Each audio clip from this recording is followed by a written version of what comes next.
Bonjour. Les difficultés financières des régimes de retraite complémentaires des salariés, la GIRC et l'ARCO, ont entraîné une énième réforme des retraites et qui prendra principalement effet à compter du 1er janvier 2019. Alors globalement, les deux régimes seront en faillite, entre guillemets, après épuisement de leurs réserves en 2019 pour le premier, en 2028 pour le second. Alors, faillite, ça veut dire quoi? Ça veut dire qu'ils n'auront plus les moyens de verser intégralement les pensions qui, mécaniquement, devront baisser.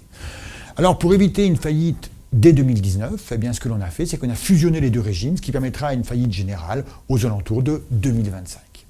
Alors, plus sérieusement, cette réforme apporte un certain nombre de points importants. Tout d'abord, on va sous-revaloriser les retraites complémentaires des salariés dans le temps.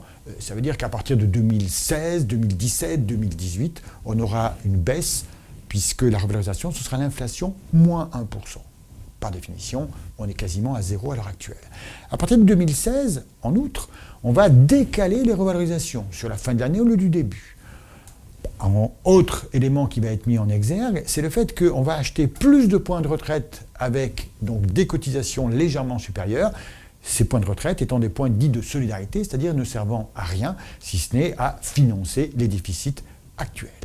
Et puis finalement, d'ici 2019, on aura une fusion générale, ce qui finalement permettra d'avoir un seul régime qui, lui, aura une difficulté commune. Alors concrètement, comment est-ce que l'on va être mangé en 2019 ? Eh bien, on va décaler de 1 an le taux plein pour les régimes complémentaires. Qu'est-ce que ça veut dire ? Eh bien, le salarié qui a le nombre de trimestres requis en fonction de son âge peut normalement partir en retraite à taux plein à 62 ans.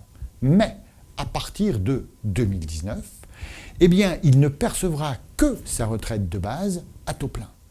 La retraite complémentaire, il ne la percevra qu'à hauteur de 90%, c'est-à-dire qu'il aura une réduction de 10%. Et ce, entre 62 ans et 65 ans, date à laquelle la retraite complémentaire deviendra intégrale, c'est-à-dire qu'il percevra bien 100% de sa retraite complémentaire, mais pas tout de suite. On le voit bien, ça vient à décaler dans le temps l'âge du taux plein pour la retraite complémentaire.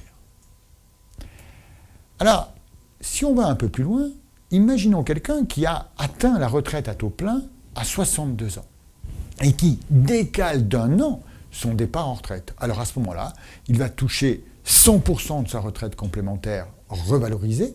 Pourquoi ? Parce que pendant 1 an, il aura continué à cotiser et de la même manière, sa retraite de base sera également revalorisée parce que pendant 1 année supplémentaire, il aura continué à cotiser.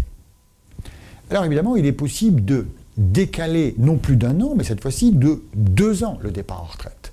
Du coup, j'ai encore une fois une retraite de base légèrement revalorisée. J'aurai des retraites complémentaires intégrales, mais non seulement intégrales, mais j'aurai un bonus de plus 10% pendant 1 an. Si je décale de 3 ans, eh bien j'aurai un bonus de 20% pendant 1 an. Et si je décale de 4 ans, j'aurai un bonus de plus 30% pendant 1 an. Bien entendu, c'est bien joli tout ça. Il n'en demeure pas moins que je n'ai pas perçu de retraite tant que j'ai réalisé ces décalages.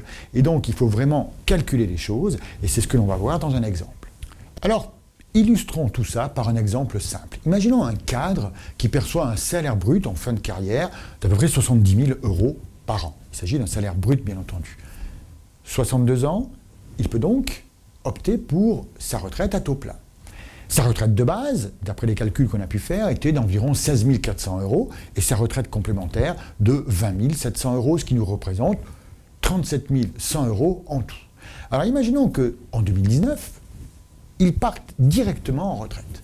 Sa retraite de base ne change pas, par contre sa retraite complémentaire est réduite. Au lieu de percevoir 20 700, il va percevoir 18 600 pendant 3 ans et c'est seulement après qu'on passera à 20 700. Globalement, ça génère à peu près une perte de 6 300 euros par rapport à la situation actuelle, la situation d'avant la réforme. Imaginons maintenant qu'il veuille différer d'1 an son départ en retraite. Ça veut dire que dès la première année, il perd sa retraite de base et il perd également sa retraite complémentaire, ce qui fait 35 000 euros d'investissement, si je puis dire. C'est une perte définitive. L'année 2, par contre, il va pouvoir toucher une retraite de base légèrement supérieure, 17 200, et une retraite complémentaire légèrement supérieure, 21 300. Ce qui fait quand même 1 200 euros de plus à vie. Et donc, on voit qu'on peut avoir un gain supplémentaire qu'on a estimé dans notre exemple à 24 000 € dans le temps. Tout de suite, on remarque une chose, c'est qu'on s'aperçoit que le gain potentiel, sauf à survivre très longtemps, est finalement modeste au regard de la perte initiale.